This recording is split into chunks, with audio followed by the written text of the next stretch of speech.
আসসালামু আলাইকুম আর রহমতুল্লাহ।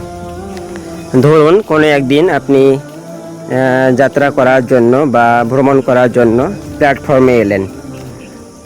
তো দুর্ভাগ্যজনকভাবে আপনি দেখলেন যে ট্রেন আসতে লেট হলো।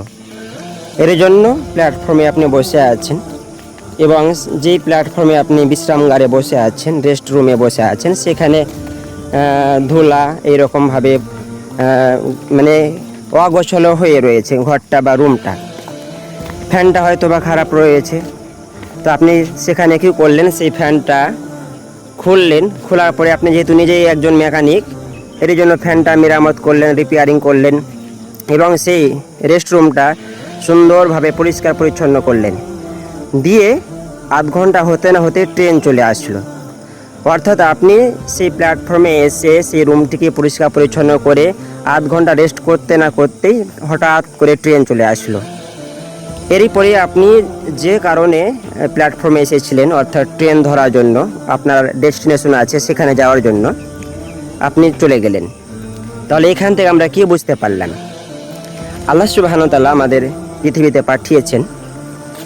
আমরা এসেছি, আসার পরে আমরা এই দুনিয়াতে এমনভাবে গুছিয়ে নিতে চাই নিজেকে, বাড়ি গাড়ি ব্যাংক ব্যালেন্স স্ত্রী সন্তান সন্ততি এদেরকে এমনভাবে আমরা গুছিয়ে নিতে চাই। আমরা মনে করে থাকি যে সুম্মা ইলাইনা তুরজাউন, আমাদেরকে আল্লাহর নিকটে যেতে হবে না। আল্লাহ বলছেন কুল্লু নাফসিন জায়গাতুল মাউত, সবাইকে একদিন মরে যেতে হবে। সুম্মা ইলাইনা তুরজাউন, এবং সবাই আমার নিকটে ফিরে আসবে, প্রত্যাবর্তন করবে। তো আমরা এমনভাবে এই প্ল্যাটফর্মে এসে যেমন করে আমরা গোছালাম আধ ঘন্টার রেস্টের জন্য, এমনভাবে আমরা গোছালাম, পরিষ্কার পরিচ্ছন্ন করলাম। এটা আমরা ভেবে দেখলাম না যে ট্রেন চলে আসবে, আমাদেরকে আমাদের ডেস্টিনেশন গন্তব্য আছে সেখানে পাড়ি দিতে হবে। এটা আমরা ভেবে দেখলাম না। আমরা পরিষ্কার পরিচ্ছন্ন করলাম, রুমটা ফুলদানিগুলো সাজালাম, ফ্যানগুলো রিপেয়ারিং করলাম। করার পরে আমরা যখন ট্রেন আসলো, আমরা সেই ট্রেন ধরে নিজের গন্তব্যে চলে গেলাম। ঠিক অনুরূপভাবে আমরা যদি এটা ভাবতাম যে পৃথিবীতে এসে আমরা ক্ষণিকের জন্য এসেছি, আর হঠাৎ করে যখন মালাকুল মাউত চলে আসবে, আল্লাহর নিকট থেকে ডাক চলে আসবে, তখন আমাদের চলে যেতে হবে, তো আমরা এটা ভাবি না। আর যখন আমরা ভাববো যে আমাদেরকে চলে যেতে হবে, তখন আমরা এটা ভাববো যে আমাদেরকে যেহেতু চলে যেতে হবে, তাহলে আমাদের কিসের এত গোছানো, বাড়িঘরগুলো পরিষ্কার করা বা সন্তান সন্ততি এত টাকা অট্টালিকা হারাম পথে ইনকাম করার প্রয়োজন রয়েছে। আমরা যদি এটা ভাবতাম যে আধ ঘন্টার মধ্যে ট্রেন চলে আসবে, তাহলে আমরা কখনোই সেই প্ল্যাটফর্মে যে রেস্ট রুম আছে সেটা পরিষ্কার পরিচ্ছন্ন করতাম না। কেনই বা করব বলেন তো? আমি আধ ঘন্টার জন্য থাকবো প্ল্যাটফর্মে, কেনই বা করব? নিজের একটা স্বার্থসিদ্ধি তো আছে, নিজে তো একটি পরিশ্রম রয়েছে। আমি কেন পরিষ্কার পরিচ্ছন্ন করব? ফ্যানটি কেন আমি রিপেয়ারিং করব?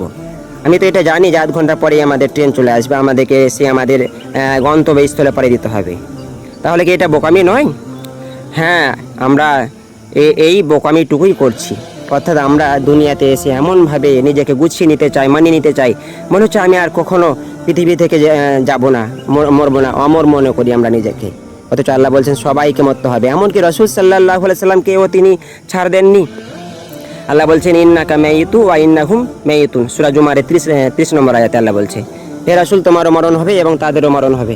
তাহলে আমরা আজ কোন ধোকার মধ্যে নিপতিত রয়েছে বলুন তো?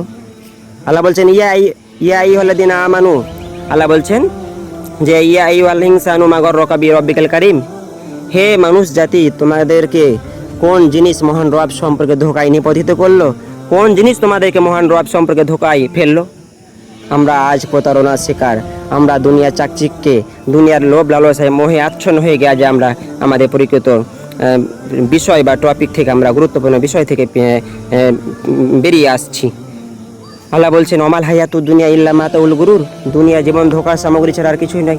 অথচ আমরা সকলেই আজ ধোকার মধ্যে নিপতিত।